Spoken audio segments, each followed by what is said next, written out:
Welcome to the Unofficial Steelers Podcast, the podcast so unofficial it doesn't have a home. Here's your host, from In Hindsight, Nathan Heintz. From Steelers Nation Australia, Mark Davison. And from State of the Steelers, Daniel J.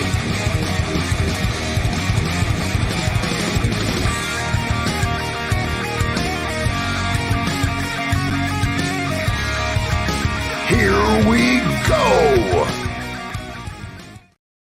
What is up, everybody? Welcome back to the Unofficial Steelers Podcast. I'm your host from State of the Steelers, Daniel, alongside with me, Nathan Heintz from In Hindsight. Nathan, how you doing, my man? Well, Daniel, it's another week in the books, another weekend almost in the books, man. Same old. Good to be back behind the microphone. 100%, my man, 100%. And, it's been a good time. The best news is sometimes no news. And when it comes to the injury aspect, the Pittsburgh Steelers at this point seem to be, exiting training camp healthy for the most part. And now it's kind of the dead time. But before we get into the dead time and what training camp brings, we're going to talk a little bit about some winners from OTAs and Minicamp. I want to first start off with Omar Khan. He just keeps winning. I think that Chase Claypool trade is looking better and better. Have you seen, what's been going on when it comes to the Bears and how unhappy they are with Chase Claypool and his performance off and on the field? Yeah, I don't know. I don't know what's going on with that guy. Just seems like he self-motivation, not putting in the work the way that they'd like to see him do. Right. And even though that they didn't really utilize him as much last year as probably fans and everything like that would have hoped, they definitely were hoping for a big role for him this year, and he might be climbing himself down the depth chart down there. 100%. But I think that 32 overall Joey Porter Jr. pick for Claypool is just looking a lot better and better. There's been a lot of, a little bit of conversation that's been coming out here recently, referencing not just Joey Porter Jr., but also Corey Truss. I think it was Mike Tomlin who said, something to the effect that they're nice, they're sharp guys. They understand, where they're at. Their profession. They are as advertised, and the one thing that they've been working on, I guess, is the handsiness. Joey Porter was a guy that had his hands on receivers quite a bit during his collegiate career. And so, they're working on that aspect at this point. It's still football in shorts, but, it's better than not having any news, right? Yeah, no, definitely. It looks like Dan Moore is going to be going into training camp as your starting left tackle. Are you surprised by that? And do you think that that's going to maintain throughout training camp, preseason, and week one of the regular season? I wouldn't say I'm surprised.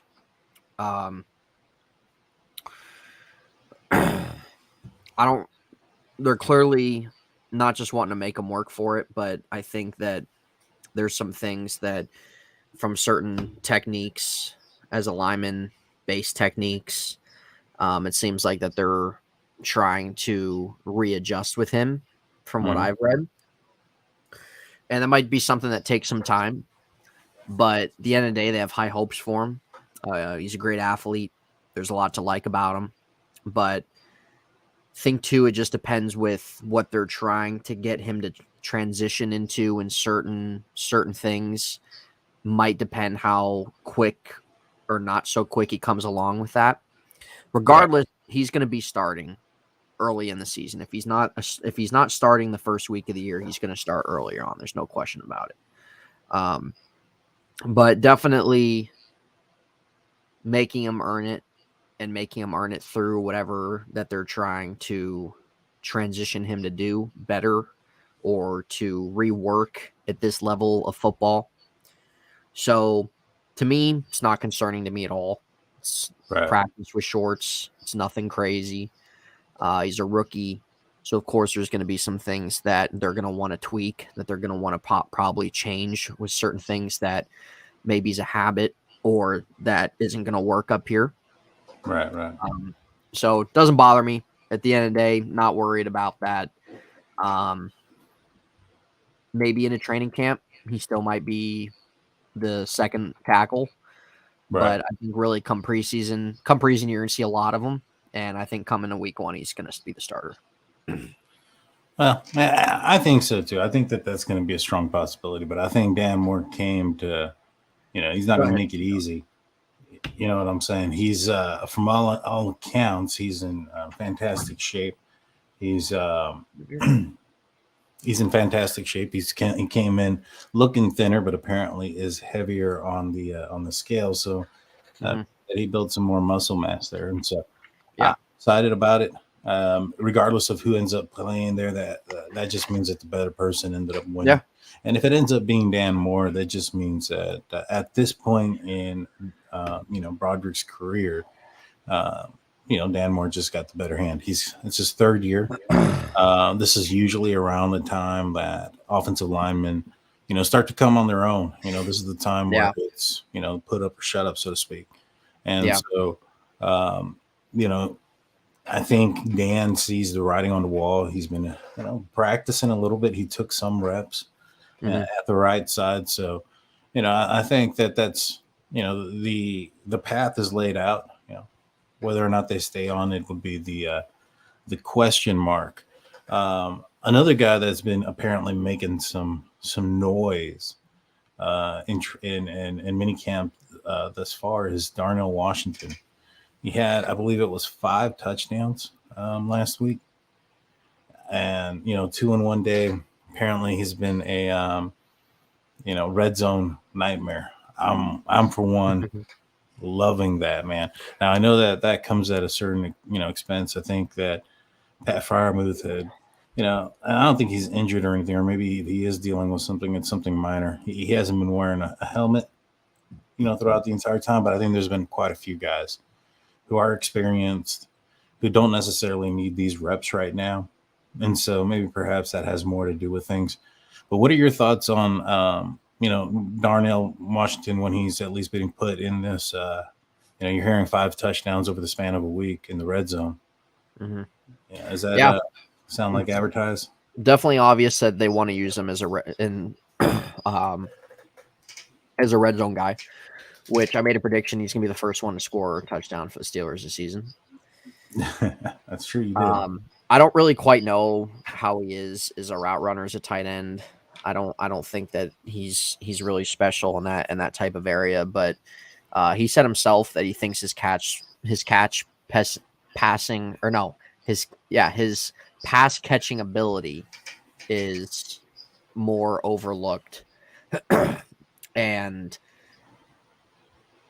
whatever they're doing, or they were doing a mini camp with him and stuff like that, just kind of probably a little taste of seeing really what they can, maybe what they can do during this period of time with them, and kind of get his feet wet in that type of area of being a red zone target. However they use them in terms of it's giving them the ball, if it's being a fade in the end zone, whatever the case is. So seems like they like what they see from just the little bit that they did. But as training camp comes, Latrobe comes, preseason comes, I'm excited to see how they're gonna use them. And it seems like that they got some pretty big plans for him, as they should this year. So how much time, saying that, everybody stays healthy, who do you see is losing more time on the field? Is that going to be Gentry, Connor Hayward? I'm leaning probably towards Gentry, probably being the guy. Probably. Odd man out. Yeah, probably. Yeah, I'd say probably him. Maybe a couple of the back end wide receivers, probably, if depending what type of sets that they utilize now compared to maybe what they would if they didn't have Darnell Washington there. Do you think the Steelers go with 4 tight ends? No, I don't see them doing that. I honestly, dude, I don't really think that they're going to do anything much different than last year. Ultimately, I don't have faith or confidence in them to really change a lot up, which is sad. But really don't. well, I got to preface that Mason Rudolph said he's had to learn some new plays. Yeah. New plays, maybe one or two. Yeah. I could see them doing like putting like Pat Fryermuth in the slot at certain points and putting Darnell Washington out there too, where you don't just have two tight end sets to block for who's ever running the ball. Right. I could see them doing that. I think that could work a little bit. Yeah, from what I've heard as well is that Pat Fryermuth, when he has been in there, has sort of become a little bit of a security blanket for Kenny, and that he's has a little bit of confidence in the fact that he'll maybe throw some balls in some tight windows there, just to get him the opportunity to come down with it. Yeah. And so I'm liking what I'm hearing when it comes to those aspects. Also, it appears that Kenny Pickett has really shown up in the strength department, not just appearance wise, but apparently he's been able to sling the ball all over the place. So I'm pretty excited about what the capabilities of this offense is going to be. But you're right. They're going to be, it's a Matt Canada ran offense. It's going to, everything's going to be dependent on, not just the players and their skill, but the game plan. It don't sound like you're too confident in the game plan. No. How long of a leash do you think the Steelers are going to have on Matt Canada this upcoming? Probably the whole year. Just the way they do stuff. They're just gonna if there's no change, if there's limitations again, if there's ultimately no difference in terms of really what we've seen the last couple years to now with him, they'll probably just do what Art Rooney normally does and doesn't just sits back and lets everything play out. I wouldn't have brought him back. I don't care. I wouldn't have brought him back. Now I hope he proves all of us wrong. I hope he does. Really, the thing with him, like, I'm not even sitting here hoping. I hope that he turns into a good offensive coordinator finally or something like that. I just hope that he takes a step in the direction of utilizing modern day concepts into his offense.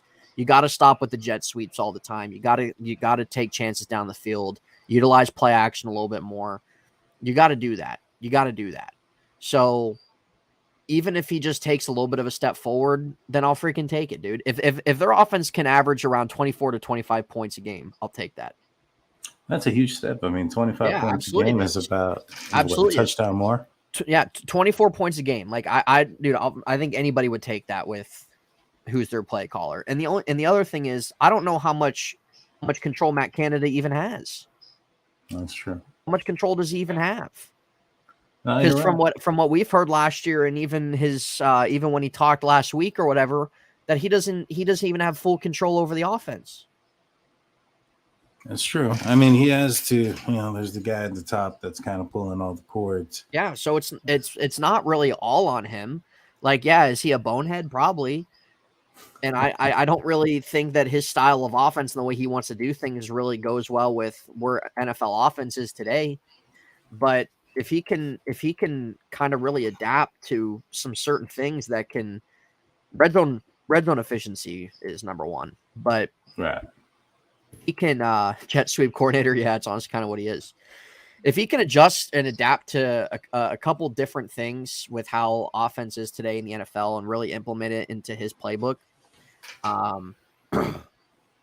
yeah, I think you can see maybe a step forward. Just look at some of the stuff the Eagles do. You don't need to copy and paste what they do. You want to make things your own and stuff like that. But in terms of just certain, I can go through the list, but you have to. He's got to do something. Even if he doesn't have full control, there's a reason he doesn't have full control. I'm sure. Right. Yeah. I mean, well, I think that last year they probably had the reins open a little bit on a couple of occasions. Yeah. And ended up with some interceptions, a couple of them from Kenny Pickett. But yeah, so if the guy they brought in as their, what is he? What assistant? Thomas Glenn, I think. Yeah. What's his role? What's his title? I think he's just like offensive assistant. Yeah. Okay.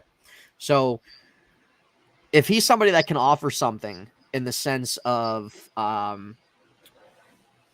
certain passing concepts, anything like that, like Canada seems like he did some good things in the second half of the year with them being able to run the football.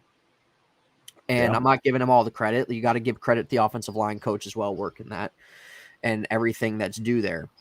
But if he's somebody that can help you in any type of way in terms of passing concepts as an NFL offense, then let them work with the guy. Let him give him a little bit of freedom to throw some stuff out there, to give some different ideas, to freshen some things up a little bit. Because you can't go into next year with how you've been the last 2-3 years in the same status quo. You can't. And everybody knows that. Right, And that's my 100%. biggest concern with this team.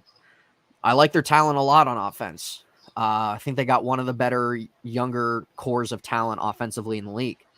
So if you can't do right by this, if you can't get this to work, I don't know what to tell you. 100%, man. I really don't. This team definitely needs to be a double-digit win team. Yeah. The strength of schedule isn't that difficult. There's a lot of very young quarterbacks on the schedule. There's a lot of teams that don't have a franchise type quarterback. That the Steelers defense that we are anticipating being phenomenal this year. Yeah. At least I do. I think that the pass rush is going to be there, their defense will especially be good. if some rumors broke, out of Steel Curtain Network, which I am a podcast host there as well. Mondays, I do the Hangover at 5 p.m. Eastern with Shannon White, and also on Saturdays I do the State of the Steelers podcast on the audio side only. So go check that out if you haven't. But our editor out there, Jeff Hartman, he broke some news over the last since the last time we spoke. That apparently there's some real interest in a Chase Young trade.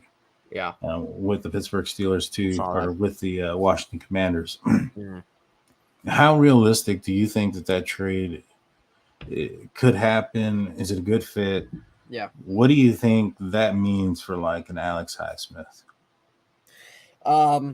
Now I will 100% believe there's a little bit of interest. Right. I'll 100% believe that. Mike Tomlin's a fan of him. Mike Tomlin's defensive coach.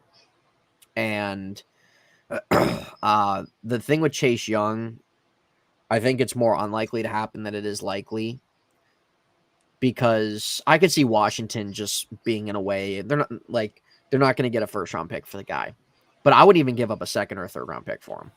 He's done nothing the last 2 years to show anybody that he is worth that.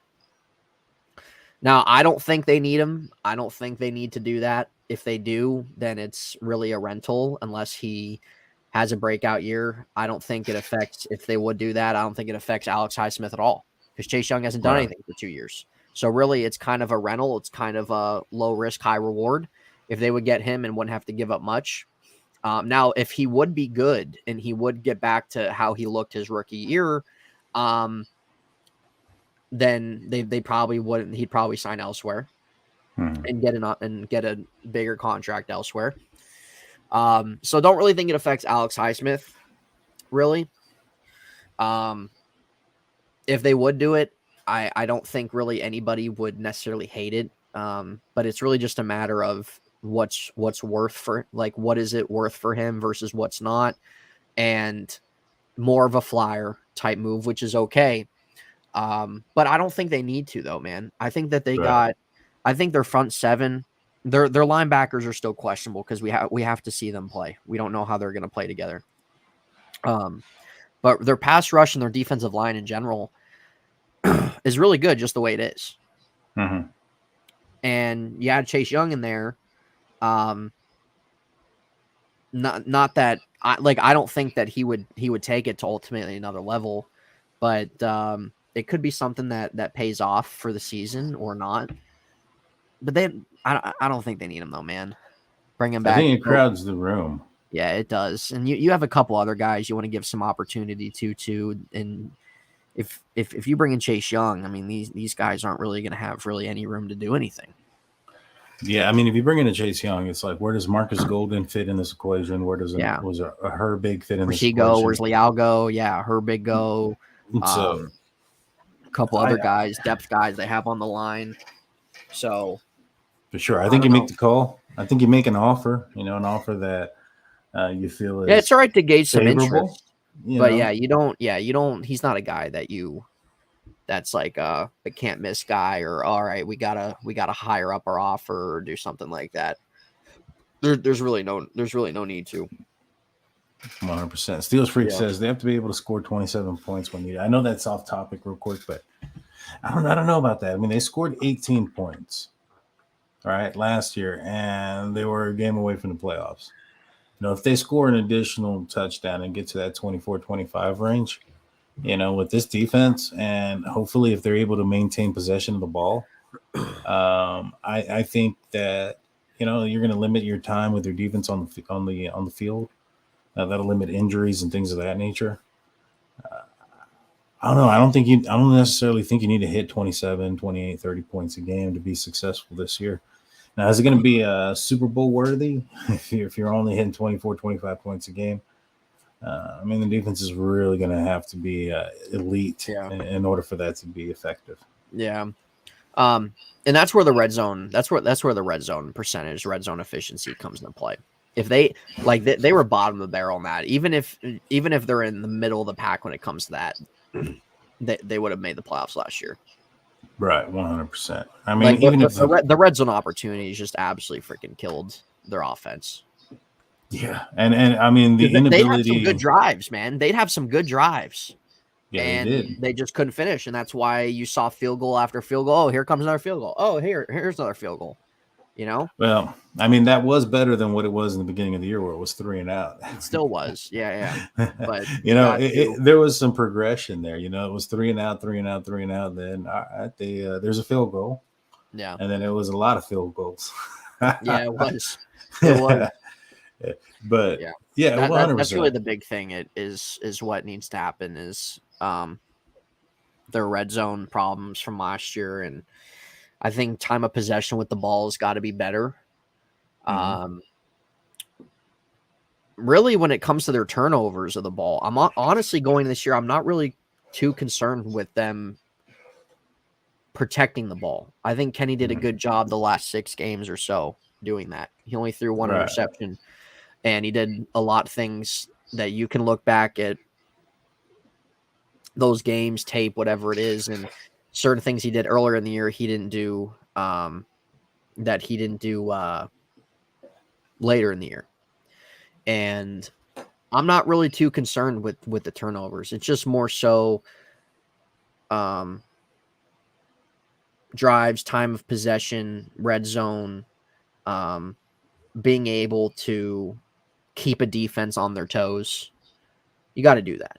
You got to do that, or no defense is going to scare. Like, no defense is going to be afraid of you. 100%. And you know, I think that they have a guy that's going to be playing, if healthy and he stays healthy, that's going to be able to stretch this field. And Calvin Austin, that's going to give a lot of room there for the running game, the underneath stuff. And you know, if teams are going to play the Steelers like they did last year, where there was, or the last couple of years, you know, very aggressive, especially on the underneath stuff, and really loading in the box. You know, Calvin Austin is a guy that can be a cure for that fairly quickly. Yeah. And, you know, this is going to come down to him being healthy, in my opinion. And so, but yeah, he's got a lot to show, man. He's got a lot to show, and they could use, they need speed like that in their offense, because Allen Robinson and Pickett, they're not going to give you speed. They're not going to give you speed. Right. If Calvin Austin can be healthy, can be implemented into the game plan, he's someone that can give you that burst that you need. So, I don't know. He's definitely someone who's a little bit of an X factor in the offense. So, am I watching the USFL game? No, I'm not. I actually don't watch that. I haven't really paid any attention to it. I know that the Maulers have been pretty good from what I've heard. Might be wrong on that, but from what I've heard, I thought it sounds like that they've been pretty good. I haven't been following it either. Are they still playing at one location every game, right?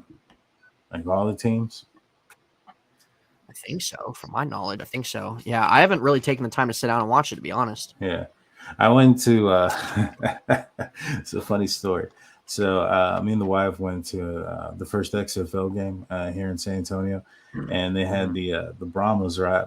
Now, Heinz Ward was obviously coaching and whatnot, so I was excited to go out there. And my father-in-law, who I should have questioned it because some of the information he gets sometimes isn't very accurate, and he proceeds to tell me that Johnny Manziel is the quarterback for the San Antonio Brahmas. Now, I just took his word for it on face value. And so me and my wife get there, and we're sitting there, and they start announcing the players, and I'm like, hey, man, that guy used to play for the Steelers, and that guy used to play for the Steelers. And, we recognize a few names. And then they call it the quarterback, and it is not Johnny Manziel. And, I was like, what's this about? And then I thought at first maybe he got hurt or he was injured. He didn't even play in the league. So always check your sources. Always check your sources. Where got that from? Yeah, I think somebody put it like on Facebook or something like that. Yeah, he just saw it like that. Yeah, and they're like, oh yeah, Johnny Manziel, Johnny Football, San Antonio makes sense. I think he's in the fans call it league or whatever that is. Where I think it's like the fans experience where they call the plays. I don't know. Terrell Owens was involved in it. Oh, okay. I think I know what you're talking about. Sounds familiar. Yeah. But yeah, it was funny, man. So that was my experience with non-NFL professional football. But speaking of such, did you hear about the Antonio Brown situation going out there in Albany with the Albany Empire? His team got kicked out or whatever. Yeah. For him not paying, I guess, fees and his players and sounds about right. Conduct detrimental. You think it's you think something's wrong with him, or you think this is just like another form of publicity? Oh, dude, I couldn't even tell you with that guy, man. I think he's got something like mentally there, that causes him to go off the walls like that. And Right. whether if it's just a short fuse, if it's just something of something, whatever it is that kind of derails his mind in a certain way to react, to go about things a certain way, whatever it is, who ultimately knows. But Right. I don't know what lessons people have to know to not do business with that guy. Why would you ever do business with Antonio Brown? I mean, to get Like, your name in the news. Why would you ever do that? Yeah, I mean, it doesn't really make any sense. No, it doesn't. I even called it. He had came out, right, and he had spoken about, I guess he was going to play. He was coming out of retirement or whatever the case. He was going to play, and I was like, yeah, don't hold your breath. He ain't going to play. He didn't show up. And then he's like, I'll be back in 3 weeks. And his entire team gets kicked out of the league by then. Freaking insane, man. Yeah, it's pretty embarrassing, to be honest. It's too bad too, man. It's really too bad, because he could have gone down as ultimately an all-time great. Yeah, no, you're absolutely right. Do you think that? I mean, I'm sure that it, all of the off the field issues and the antics that he had late in his career, is probably going to prolong any Hall of Fame induction. Do you think that there's ever a situation where he stops his crap long enough that he's going to be given that opportunity? Yeah, I could see it where he like, no question, he'd be a first ballot type guy. But with all this crap that's gone with him, I could see him, like all these voters, stuff like that, avoiding him and prolonging the process till he would get in. Right. Yeah.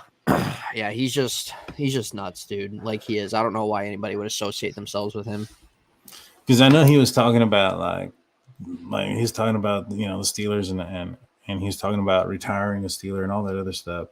That was coming out and the reason I bring it as a good publicity stunt is because that was coming out. I think he had a concert in Pittsburgh, and he was trying to get drive fans in, and so after that, those conversations ended for a little bit. Yeah, I'm sure they'd be brought up every time he's going to Pittsburgh for a concert or something. Yeah, but yeah, he's a joke. I think it's definitely going to prolong. I would have thought he would have been, had he finished his career out during, the trajectory that he was going to as far as his talent goes. No doubt, as you mentioned, probably a first ballot Hall of Famer. Right. It's probably not going to be the case anymore. It's an unfortunate situation. And he lost a tremendous amount of money. Yeah. Oh, I believe it. Let's see. Let me see what this counts. As diehard fan, I like the players he drafted. Other than Porterwood, like Branch there. None of it matters. We got Canada. He done said some offense. Shake my head. Yeah, he did say that it was going to be the same offense, but I think he might be a little bit coy with people when he's saying that. He might be just kind of playing with our emotions. It's going to be the same offense. Because I think everybody knows that is the biggest criticism when it comes to him, is that it's been the same offense over and over again. To the point where the opposition knows everything. Yeah, 100%. 100%. And so, to us, I hope it's different. Last time I think I could sit here and tell you I enjoyed the Steelers offense was probably 2018. That was like, no, I didn't. Yeah, go ahead. I think we froze there. Go ahead. The last time you did what? Oh, okay. Sorry. I said I think the last time. Hold on. Are we good? Yeah, we're good. Okay. I think the last time that I enjoyed the Steelers offense was 2018. That was like 5 years ago. Yeah. I can agree with you. I agree with you there. I think that was around the time that I thought that was, for me, I thought 2017 was the height. I thought that was pretty good as far as offensively. Mm-hmm. And, 2018, it just felt like it took a little bit longer for Ben to get it going. It always seemed like the season started slow, for Ben. And, he would turn it on. And then, after a couple of games, he'd be what you would expect him to be. Mm-hmm. And in 2018, it just kind of felt like that took a little bit longer. It did end up clicking. Yeah. 2019, it didn't get to that opportunity. His elbow went out. And I just felt like when he did come back, like for 2020 and 2021, he just definitely wasn't the same.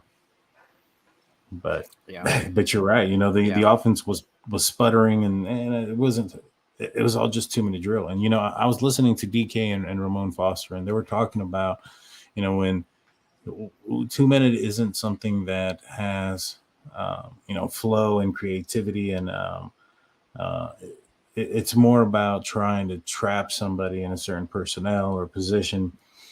Maybe perhaps somebody that you got, like, for instance, if it was the Steelers defense, right? And I think this was the example that they used. If Robert Spillane came in there because you're anticipating a running play, the opposition would then, play a tempo so that they couldn't get Robert Spillane to come out, and then play more pass concepts while forcing them to stay in there. And so, the same thing kind of applied, there. But, Yeah, that's just it. I feel like Canada's the biggest ultimate dagger in the sense of, maybe not necessarily how the season's going to go, but just really the biggest thing that could hold them back from getting to where us and the organization and everything like that hope or expect them to be this year. Right. And that's what scares me.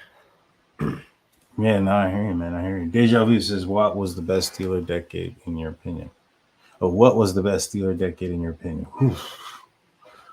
Well, I mean, I was the 70s, right?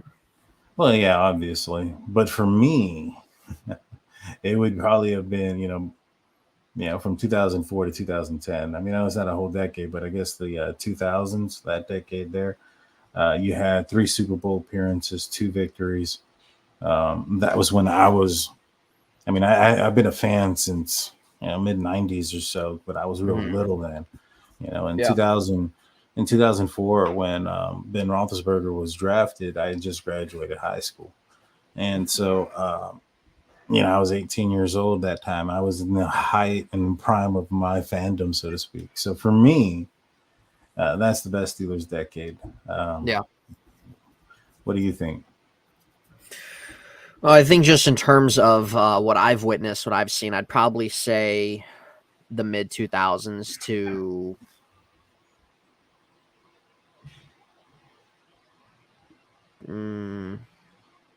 2016, probably. Yeah, see, because 2016 offensively, 2015, 2016 offensively, the Steelers were putting up numbers. They were doing some great things. The defense wasn't there. Right. You know what I'm saying? Yeah. And Yeah. so I think Yeah. that Their defense, dude, 2012 to 2018, it was terrible. yeah, 100%. And It never got any better. It was all right in 17, but Shazier injury, Yeah. in my opinion, if that doesn't happen, there's a very solid possibility the Steelers have 7. You know what I'm saying? Oh, yeah. Yeah. No, there definitely is. Because I started, I'm 25 now, so I started watching them when I was like in like following football when I was like in 5th grade. Yeah. So NBA basketball was my thing. So that was like the main thing I followed like when I was younger too than that. But then got into football too. But yeah, I don't know. I'd probably say there. I think the biggest whiffs for the Steelers in terms of from when Ben was quarterback, and what I mean by whiffs, like just the missed opportunities. I think 2014 was a little missed. I think 2016 was missed. 2018 was missed. 2017 for sure. Losing to the Jags in the second round. That, my God, that was missed. Yeah. Yeah. I think those were just some big missed opportunities to capitalize on those seasons. 100%, man. I mean, yeah. 2015, I'm not going to count, dude, because freaking everybody was hurt come the playoff times that year. Which one was that one? 2015? Yeah, when they played the Bengals and then Denver. Yeah. Everybody was hurt. Right. Brown, Bell, D'Angelo Williams. They were all freaking hurt. Marcus Wheaton was injured. Cody Hamilton was the star receiver in that game. Yeah. Kobe Hamilton and Martavis Bryant. Fitz Toussaint. Yeah, and the Steelers still almost pulled it out, man. They still almost beat Denver too. Yeah. And wasn't that the game that Ben's shoulder was all jacked up too? Yeah, he got hurt in that wild card game, and then had an AC joint sprain going in that Denver game. Yeah, I remember that. Yeah, so they had that was the game when they had Bryant. That was the game when Sammy Coates was involved a little bit, right. And you had I don't know if Kobe Hamilton was on the roster that year. I know he was 2016. Like Darius Hayward-Bay, started that game. Yeah. It was just a bunch of guys you don't want to go into battle with, and yet they were able to almost pull it out. I think it was a Toussaint fumble in that game that ended up turning it south. And so missed opportunities, man. Missed opportunities. Phil, there was a series I think that like NFL Network was doing where it was like missing rings or whatever. There's teams that should have had a ring, but something happened. I think the Steelers could be like could be on 3 of those at least. Probably. Probably. Yeah. I don't know, dude. Like when we look at the NFL right now, you have a lot of, it's a span of a lot of young quarterbacks, and I think that, who was it? I can't remember. Yeah, Tebow too. Tebow was bad. 2011, that one was bad too. Oh yeah, that was bad. Yeah, forgot about that one. When you look at the NFL, it's like, just look at the AFC, and I was going to do a video on this, but like, I think it's kind of nauseating when it comes down to certain people just talking about how loaded the AFC is. Right. The AFC, there's going to be at least 2 teams that disappoint. You look at the teams that got better in the AFC, and some of these teams that are getting a lot of hype because of new quarterbacks they got or what they did in the off seasons. There's going to at least be 2 of them that are projected playoff teams that are going to disappoint. Right. It's just how it goes. It's just how it goes. So I'm not on the AFC is stacked train. AFC is gonna be a juggernaut. No. I'm not on that train at all. So let's And talk about that before we call and it one a of those show. teams is the Browns. Yeah, the Browns are definitely overhyped for sure. I think they have a good roster, but we've been hearing this for 5 years.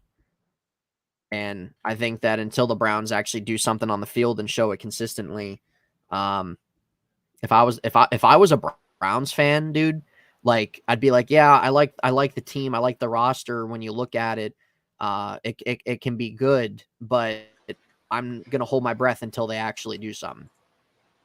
Right. Yeah, Right. like they have a good roster, they do, but their coaching sucks, their organization sucks. So, and they haven't done anything consistently. They haven't put anything on the field. So, I'm gonna keep doubting them until they do. And the Browns will be the Browns until they change it. Yeah. Thank you so much, Yeah. Steelers fan. The wife coming in with $1.49. $1.49. Daniel, get yourself a slushie, man. I am. I definitely will. So before we end the show, I want to talk about this. Let's talk about the AFC teams that were there last year. Which teams do you think will be there this year in the playoffs? And who are the teams that will be replacing them? So you had the Kansas City Chiefs, Buffalo Bills, Cincinnati Bengals, Jacksonville Jaguars, Los Angeles Chargers, Baltimore Ravens, and Miami Dolphins. How many teams are going to still be playoff teams when the end of the regular season? So that's 7. I'm going to say 4. Oh wow! So you think there's going to be 3 changes? Which 4 are going to be which 4? I'll say 5 max. You're going to have I say 2 to 3 changes in the AFC this year. Okay. So obviously, who you're thinking of staying? The Chiefs?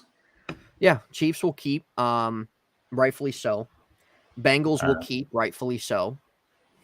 We'll keep Buffalo. Not saying that they're going to win their division this year. They could, but the AFC East is going to be competitive too. Right. So, regardless if they win their division or get a wild card, I still think that they'll make it because I still think they're a good team. They lost a little bit this offseason, but they still have good talent, and they'll still be good. I don't think that. I think they missed a little bit of an opportunity the last 2 years. Right. And I think for them to get back to that, like they gotta get a little better in certain areas. But they'll still be good. So that's 3. So you think Stephon Diggs is going to find his way back out there? You think they'll fix that? I mean, whatever he's crying about, who knows? I mean, the guy's a grown man, not showing up to work, making $100 million. And he's freaking just wearing a diaper. Like that's really what he's doing. So whoever knows what he's crying about, but he'll be back out there. So those 3, and then who else we have? The Dolphins, the Chargers. Oh, and I'll say Jacksonville. All right. So you think that you're obviously predicting Jacksonville to win the South. All right. So you're thinking then that the Chargers, the Ravens, and the Dolphins are teams that are in danger of being kicked out. Yeah, absolutely. I think all 3 of those teams are in danger. And it's not that those 3 teams are bad. It's just every year you have teams from the NFC and the AFC that disappoint. And that might be projected to be a playoff team or are more favored than some other teams, and they fall short. They disappoint. They're not as good as people think. And I think all 3 of those teams, when you look at the rest of the AFC landscape, I think all 3 of those teams are in the most danger. You look at Baltimore. I think Baltimore's overrated themselves. I think they have been the last 3 years. And it's not because I don't like Baltimore. I respect them, actually. I respect them as an organization, as a franchise. I think they always do a pretty good job all around. But when you look at their team, dude, they're always hurt. Yeah. Lamar's always hurt. OBJ's always hurt. They draft a rookie, Zay Flowers, and they can never get their rookie wide receivers to turn out to anything. Rashad Bateman's always hurt. They always have injuries on the offensive line. Their pass rush isn't scary at all. So I'm not like, I think they have a good team. I think that they can be a competitive team as they usually are. But I don't think they're a lock to make the playoffs. You look at Miami, they got so many questions with Tua's health. Their offensive line isn't very good. They they brought in a good defensive coordinator, but when you look at them last year, Tua missing all those games killed them. Right. And can you rely on somebody like that has that many health issues from his feet to his legs to his head? Like, he's a walking cast. The Chargers, I think the Chargers are the most overrated team in the league. They have a terrible head coach. You have injuries constantly on your defense and your offense. Your offensive line's shaky. And okay, cool. You brought in Kellen Moore, but your defensive coordinator's still ass too. You don't have the personnel in there that's going to take you over the hump. And the last 3 years as well with the Chargers is that playoffs, AFC Championship, Super Bowl, they can hardly win 10 games. Right. And they're coming back with pretty much the same team. Mm-hmm. So I don't have faith in the Chargers at all. I really don't. I like Justin Herbert though. I like him too. I like him too. He have a good quarterback. It's going to be about keeping him healthy too. Last year he took some hits. Yeah, I like him too. I think he can be a really good quarterback too. But just having a great quarterback alone, that ain't going to get you. That you need more than that. No, yeah, 100%. So you have these three guys possibly at risk. What three teams do you think that are coming up? Yeah, I like. I'll say the Jets, even though with the Jets, their first 6 to 8 games are freaking brutal. Mm-hmm. Their back half of the year is fairly easy. My thing with the Jets is that Aaron's 39, and not that I don't think he can't play anymore. I do. But his leadership with these young guys, his connection with these young guys, their head coach, their offensive line, those are some things that could hold them back a little bit, where there might not be as good as maybe they should be. But I'll still give the Jets the edge in that. I'm going to put the Steelers in there, not just because I'm a Steeler fan, but when we look at the Steelers and what they've done, the Steelers are going to be competitive with everybody else in their division. They're competitive every year and consistent every year, one way or another. They had a really good offseason and a great draft. Guys that can make an impact this season. And I trust Mike Tomlin. And they have a lot better of a schedule to work with than what they've had the last couple years. Mm-hmm. So I'm going to put them in there. And the other team, if I'm going to put another team in there, who is the other team? AFC East, AFC West. I don't really see anybody in the South. Yeah. So I think if I had to pick another team, I think maybe a couple other teams that could be in the hunt is maybe Denver, but I don't trust Russell Wilson. I think his best days are behind him. And New England, I don't really trust either. They have a really good defense, but Mac Jones doesn't move me much at all. And I don't really think they really got any better from last year. So we're probably looking at, in terms of through my eyes, we're probably looking at 2 different playoff teams at least in the AFC. Yeah, see, I'm leaning more towards the 2, and I'm thinking, in my opinion, I got Miami probably falling out. I don't got a lot of faith in Tua. No. I just really don't. Yeah. And the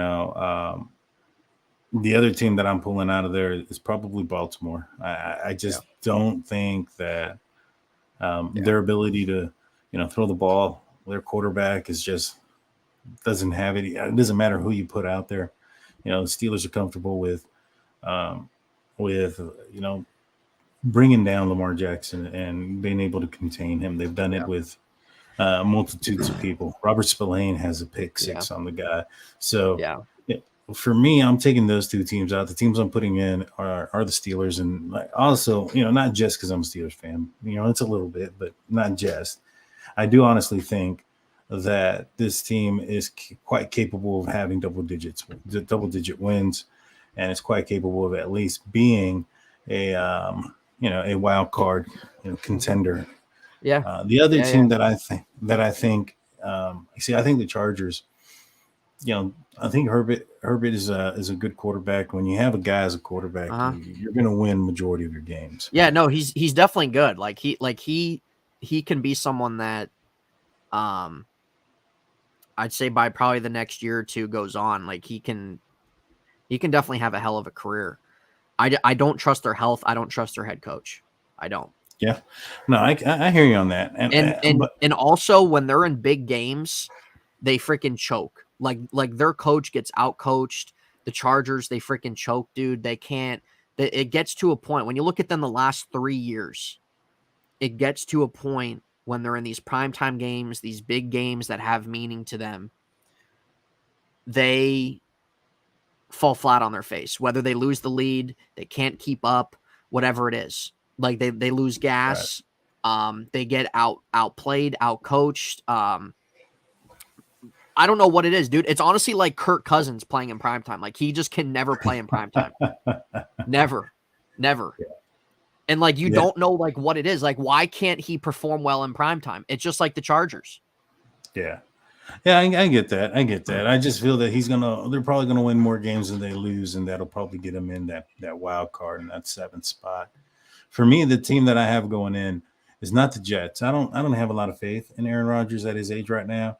You know, he's already dealing with some sort of ankle injury that was holding him out on certain things. I'm not seeing it there, to be honest with you. I think he has his mind elsewhere, not just on football, whether it's Jeopardy, in Jeopardy, in the clouds, whatever the case may be.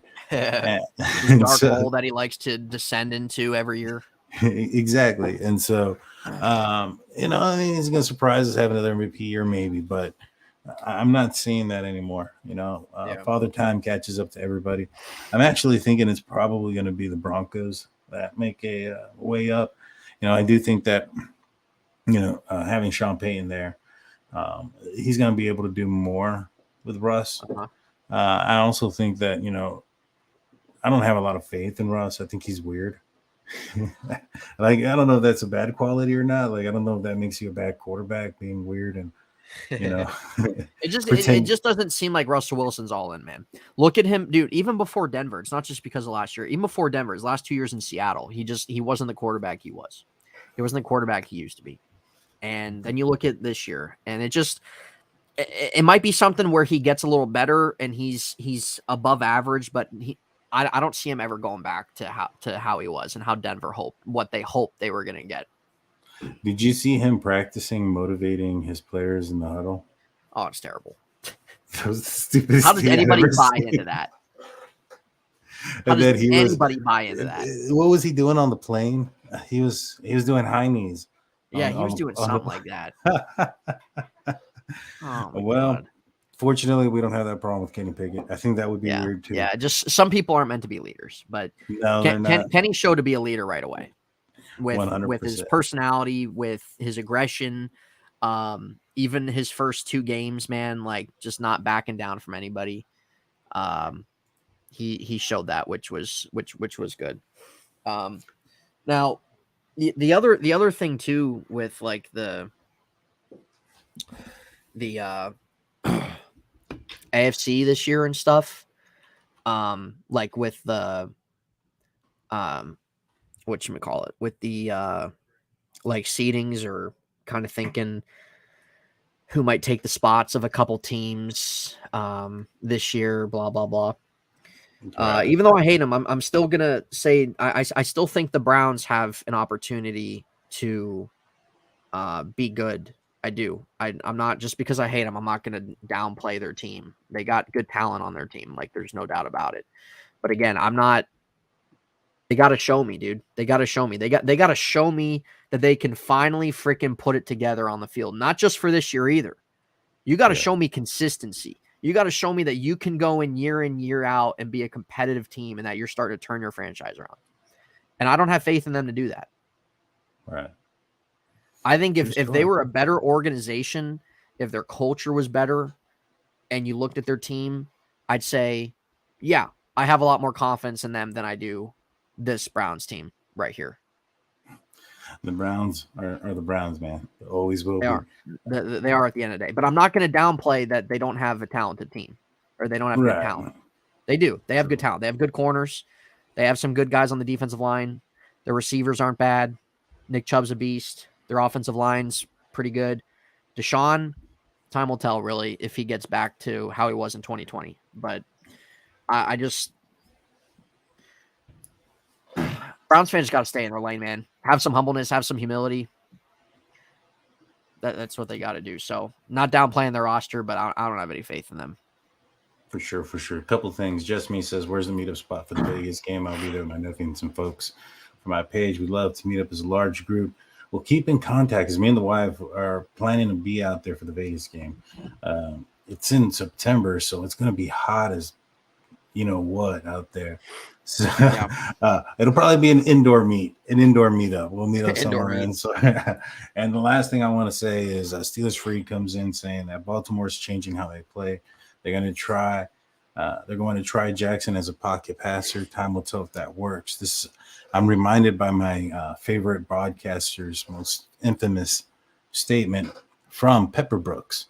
That's a bold strategy, Cotton. Let's see if it pays out. I don't think so. Nathan, let everybody know where they can find you, and we'll call this a show. Call it a show, man. Guys, you can find me on my channel name right here. I haven't uploaded for a few weeks, just been busy with stuff. Can't really quite upload as consistent as I'd like to, but I still upload stuff. I still go live every week with Daniel between my channel and his.